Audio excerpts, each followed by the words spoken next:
Graça e paz, igreja, que o Senhor seja louvado em mais uma quarta-feira doutrinária, na qual nós somos muito gratos a Ele por podermos estar assentados ao redor da Sua palavra e dela aprendermos um pouco mais. Hoje nós iremos dar continuidade ao texto de Atos dos Apóstolos e hoje, irmãos, nós iremos ver o capítulo 4, versículo 1 até o verso de número 31.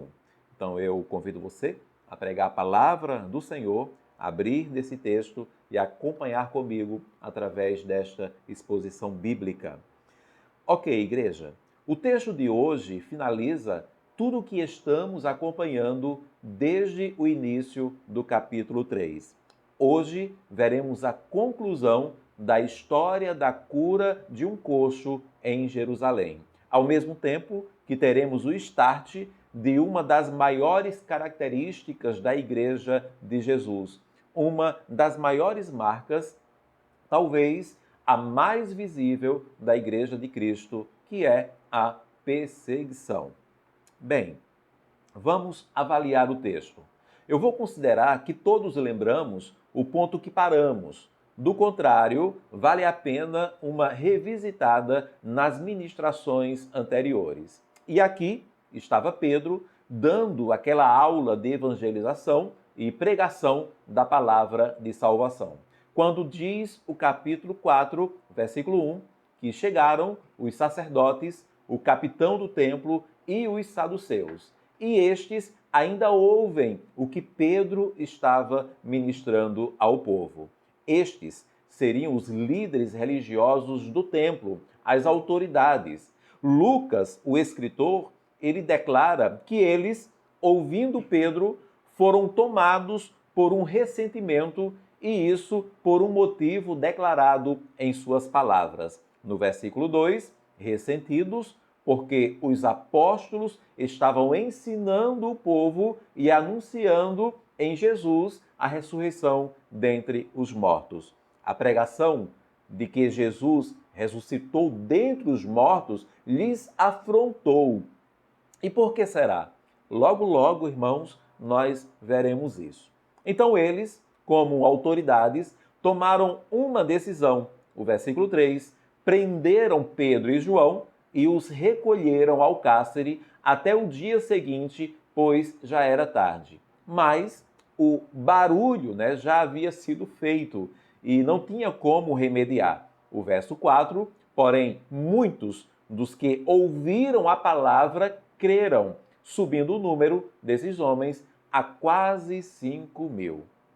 Bem, passando-se então uma noite, estando Pedro e João presos, no versículo 5, no dia seguinte, as autoridades, os anciãos e os escribas se reuniram em Jerusalém. E eis aí o motivo de tanto ressentimento com a mensagem de ressurreição de mortos em Jesus. As autoridades prenderam Pedro e João e logo foram falar com seus próprios superiores. E quem seriam?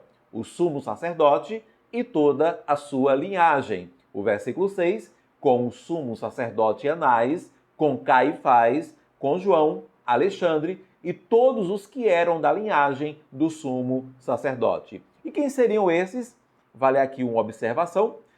Lembram que Jesus ele foi preso e posto na casa de um certo Caifás? Olha ele aí de novo em Atos capítulo 4. Esse Caifás, ele entregou Jesus e o julgou como sendo um bandido. Agora estavam pregando que esse Jesus, ele ressuscitou dentre os mortos. E o que isso significava? Significava que o seu julgamento, então, ele foi um julgamento errado. Por isso, essa mensagem de que Jesus ressuscitara era uma mensagem perigosa e era também uma mensagem afrontosa. Agora, particularmente, eu amo muito essa próxima parte, me fala muito ao coração e me inspira a prosseguir. Diz o texto no versículo 7 que, colocando os apóstolos diante deles, perguntaram: com que poder ou em nome de quem vocês fizeram isso? E aí, né? Assim como eu perguntei se a amada igreja lembrava de Caifás, e aí eu pergunto agora também, vocês se lembram de Pedro? Eu digo do Pedro de antes, na casa deste próprio Caifás, na casa daquele que estava agora lhe interrogando. Pedro ali, ele foi interrogado por 3 vezes e por 3 vezes ele negou veementemente ao Senhor Jesus e ao seu amigo Jesus. E o que lhe levou, inclusive, a chorar amargamente. Agora, muitos anos depois, a vida lhe dava mais uma chance.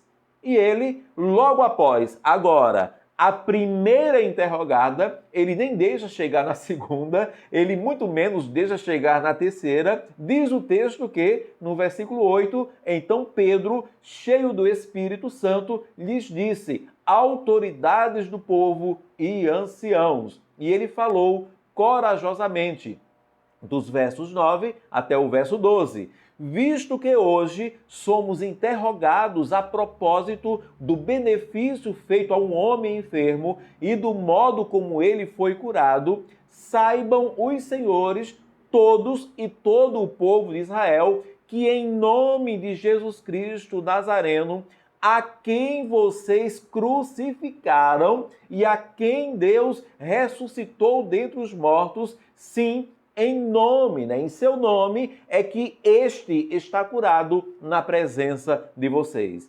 Este Jesus é a pedra que vocês, os construtores, rejeitaram, mas ele veio a ser a pedra angular. E não há salvação em nenhum outro, porque debaixo do céu não existe nenhum outro nome dado entre os homens pelo qual importa que sejamos salvos. Aleluias!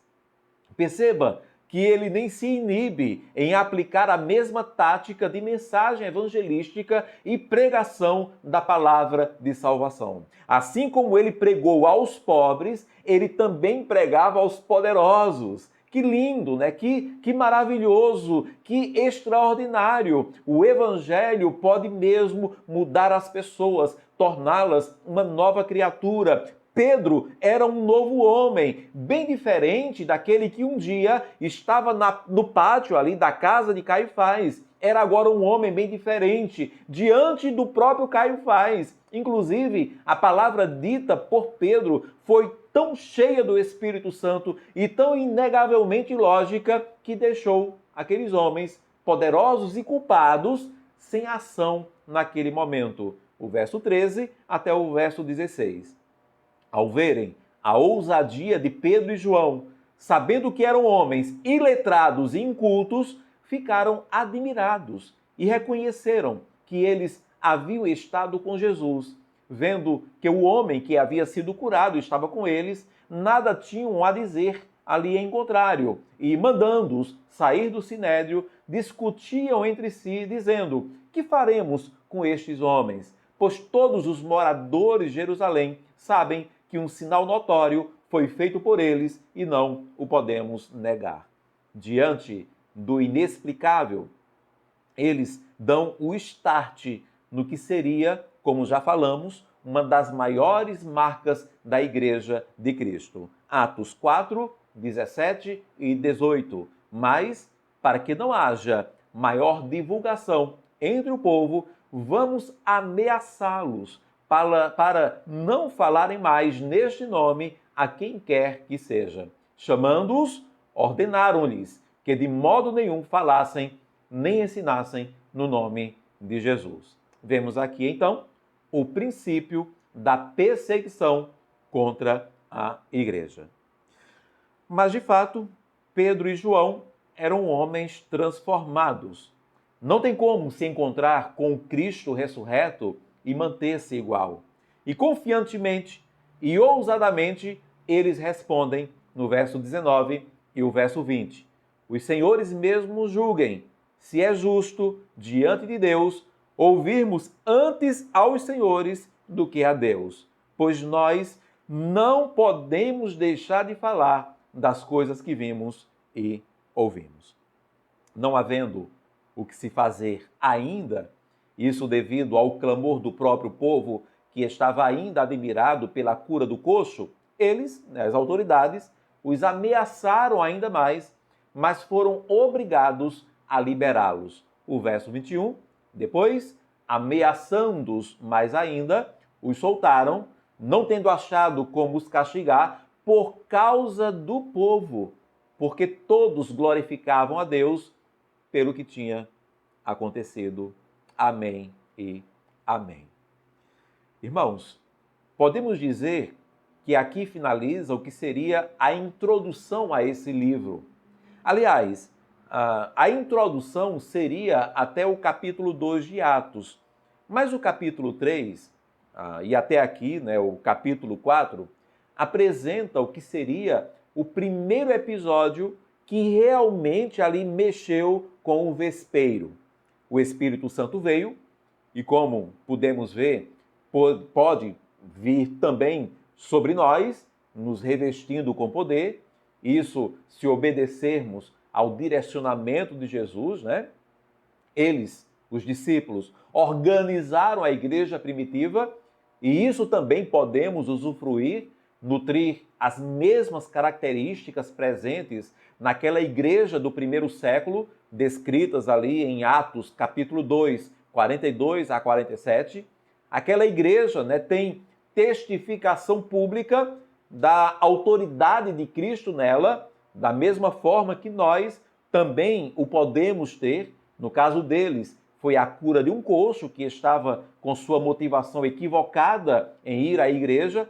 No nosso, estão as muitas outras formas que podemos aplicar para fazer o homem equivocado vir à igreja, buscar apenas a Jesus.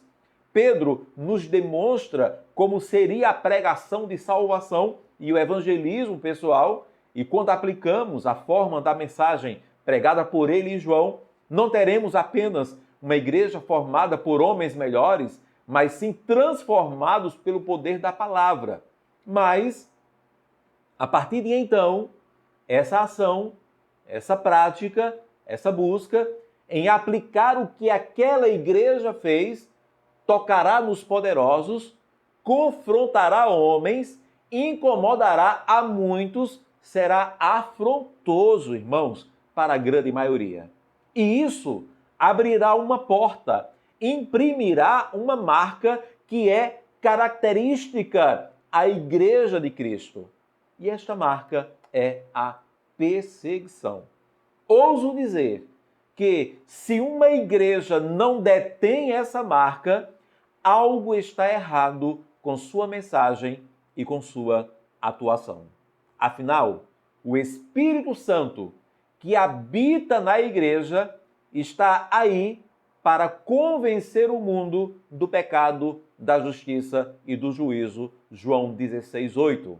E a igreja está aqui para dar eco à mensagem de João Batista: arrependei-vos e crede no Evangelho, Marcos 1,15.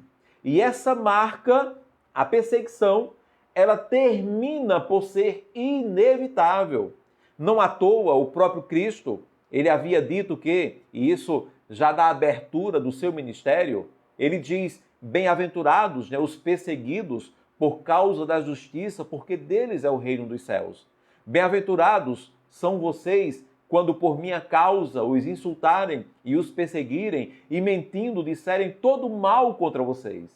Alegrem-se e exultem, porque é grande a sua recompensa nos céus, pois assim perseguiram os profetas que viveram antes de vocês. Mateus 5, 10 a 12. E também que ele disse: não pensem que eu vim trazer paz à terra, não vim trazer paz, mas espada. Pois vim causar divisão entre o homem e o seu pai, entre a filha e a sua mãe, e entre a nora e a sua sogra. Assim, os inimigos de uma pessoa serão os de sua própria casa. Mateus 10, 34 a 36. E sabemos que aqui, irmãos, Jesus está apresentando um resultado de discordâncias de pensamentos. Por isso ele chega a decretar em Lucas 14, 26, se alguém vem a mim e não me ama mais do que ama a seu pai, a sua mãe e a sua mulher, os seus filhos e os seus irmãos, as suas irmãs e até a sua própria vida, não pode ser meu discípulo. Ele alertou que seríamos perseguidos, odiados, assim como o mundo odiou. João 15:18. Se o mundo odeia vocês, saibam que antes de odiar vocês, odiou a mim.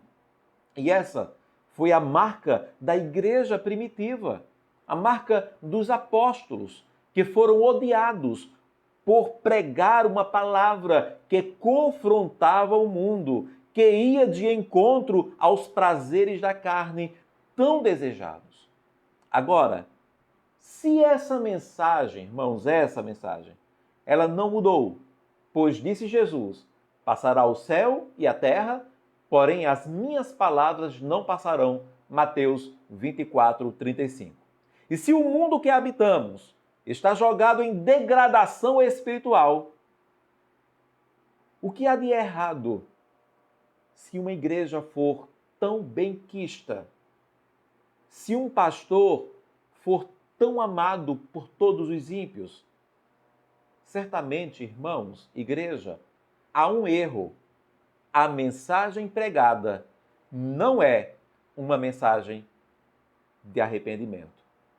A mensagem não está confrontando o pecador, não está destoando do que o ímpio pensa e quer, pois se assim o fosse, a igreja seria perseguida. Nos levantemos, igreja, não para machucarmos as pessoas com as palavras dos nossos lábios, mas para pregar a palavra que confronta e às vezes incomoda, porque a palavra de Deus é viva e eficaz e mais cortante do que qualquer espada de 2 gumes e penetra até o ponto de dividir alma e espírito, juntas e medulas, e é apta para julgar os pensamentos e propósitos do coração. Hebreus 4:12. É como o antigo mertiolate. Ele entrava queimando, mas logo, logo ele ia aliviando, ele ia sarando. Assim é a palavra de Deus. Jesus não prometeu uma vida fácil. Perceba que mesmo fazendo tudo certinho, a igreja primitiva já começa a sentir os lampejos de uma perseguição que se estenderá pelos séculos. Sempre que a igreja se permitiu um cabresto do Estado, a igreja ela se calou para não ferir as mãos daqueles que lhe alimentavam. Mas sempre que a igreja se levantou, não contra o Estado, mas sim contra o pecado, o Estado foi o primeiro a lhe pesar a mão. Irmãos, para os que andam nas trevas, a luz do evangelho que resplandece da igreja deveria incomodá-los. É como alguém que se encontra num quarto escuro, dormindo, e você de repente acende a luz e incomoda. Se a igreja não gera esse incômodo, é porque já se condicionou às mesmas trevas que deveria dissipar. Disse Jesus em Mateus 5:14-16, vocês são a luz do mundo. Não se pode esconder uma cidade situada no alto de um monte, nem se acende uma lamparina para colocá-la debaixo de um cesto, mas num lugar adequado, onde ilumina bem todos os que estão na casa. Assim, brilhe também a luz de vocês diante dos outros. E ele já havia dito antes, no versículo 13, vocês são o sal da terra. Ora, se o sal vier a ser insípido, como pode lhe restaurar o sabor? Para nada mais presta, senão para, lançado fora, ser pisado pelos homens. Não temamos, igreja. Consideremos o padecer por Cristo como ser algo glorioso. Mais na frente, em Atos, capítulo 5, 33-42, os próprios apóstolos vão concluir isso. Após levarem uma surra no sinédrio por estarem falando em nome de Jesus, Está escrito ali no verso 41 e 42 que eles se retiraram do sinédrio muito alegres por terem sido considerados dignos de sofrer afrontas por esse nome. E todos os dias, no templo e de casa em casa, não cessavam de ensinar e de pregar que Jesus Cristo, ele é sim o Cristo do Senhor. Aleluias. Mas, pastor, alguém pode perguntar, isso não é meio kamikaze, autodestrutivo? Não, igreja, não, ovelha. Pois o faremos por uma causa justa. Mais do que justa, uma causa gloriosa. E detalhe, totalmente inclusiva. Muitos que nos perseguirem hoje, amanhã estarão conosco. Amém. Não estou motivando a igreja a pregar uma palavra de rebeldia humana ou a defender uma cor de bandeira no estádio contrário ao nosso time, ou a vestir uma camiseta de político dentro de um comício de outro partido contrário. Não! Eu convido a igreja a erguer a bandeira do Evangelho, a mensagem de Cristo. Por ele vale a pena ser perseguido. Alguns lugares do mundo com armas e prisões, outros com queimas e torturas, e muitos com uma perseguição social, moral e ideológica. Há cristãos que, por amor a Cristo, veem os seus filhos sendo mortos. Há cristãos que, por amor a Cristo, verão seus filhos sendo excluídos. Mas, ao contrário de todos os outros segmentos, sofrer por amor a Cristo traz algo que nada mais o faz. Primeiro, segurança certa. Às vezes, não para o corpo, mas certamente para o espírito, sim. Romanos 5, 3 e 4. Também nos gloriamos nas tribulações, sabendo que a tribulação produz perseverança, a perseverança produz experiência e a experiência produz esperança. Tiago 1, 2 e 3. Meus irmãos, tenham por motivo de grande alegria o fato de passarem por várias provações, sabendo que a provação da fé que vocês têm produz perseverança. E ainda a promessa de Jesus em Mateus 5, 10 a 12, de que aos perseguidos seria dado o reino dos céus e que estes teriam garantido uma grande recompensa nos céus. Aleluias! Ao sermos perseguidos por amor a Cristo, teremos segurança certa. E, em segundo lugar, teremos uma arma poderosíssima em meio à perseguição iminente. E essa arma, irmãos, é a oração. Agora sim, irmãos, Atos 4, 23 até o verso de número 31. Diz o texto que, uma vez soltos, Pedro e João procuraram os irmãos e lhes contaram tudo o que os principais sacerdotes e os anciãos lhes tinham falado. Ouvindo isto, unânimes, levantaram a voz a Deus e disseram: Tu, soberano Senhor, fizeste o céu, a terra, o mar e tudo o que neles há. Disseste por meio do Espírito Santo, por boca de Davi, nosso pai, teu servo. Porque se enfureceram os gentios e os povos imaginaram coisas vãs. Os reis da terra se levantaram e as autoridades se juntaram contra o Senhor e contra o seu ungido. Porque, de fato, nesta cidade, Herodes e Pôncio Pilatos, com gentios e gente de Israel, se juntaram contra o teu santo servo Jesus, a quem ungiste, para fazerem tudo o que a tua mão e o teu propósito predeterminaram. Agora, Senhor, olhando para as ameaças deles, e concede aos teus servos que anunciem a tua palavra com toda ousadia, enquanto estendes a tua mão para fazer curas, sinais e prodígios por meio do nome do teu santo servo Jesus. Tendo eles orado, tremeu o lugar onde estavam reunidos, todos ficaram cheios do Espírito Santo e com ousadia anunciavam a palavra de Deus. A oração é a maior arma que teremos na pregação da palavra de salvação. Não deve haver, irmãos, pregação da palavra sem oração constante. Sabe, eu quero citar aqui um exemplo. Se eu pegar aqui, irmãos, o meu esboço bíblico, aqui no meu tablet, e se eu marcar todo esse texto, todo esse esboço, eu posso acionar ali, irmãos, uma função denominada falar. E o que acontece? Uma voz, ela irá ler todo o texto, ali, todo o esboço que eu preparei. Eu vou ouvir essa voz lendo o meu esboço bíblico, a mensagem. Mas com um detalhe, uma voz robótica e sem vida, muitas vezes sem a entonação correta e muitas vezes sem sentido algum. Inclusive, nas partes ali do meu esboço em que eu abrevio os versículos e determinadas passagens bíblicas, essa voz, ela se confunde toda.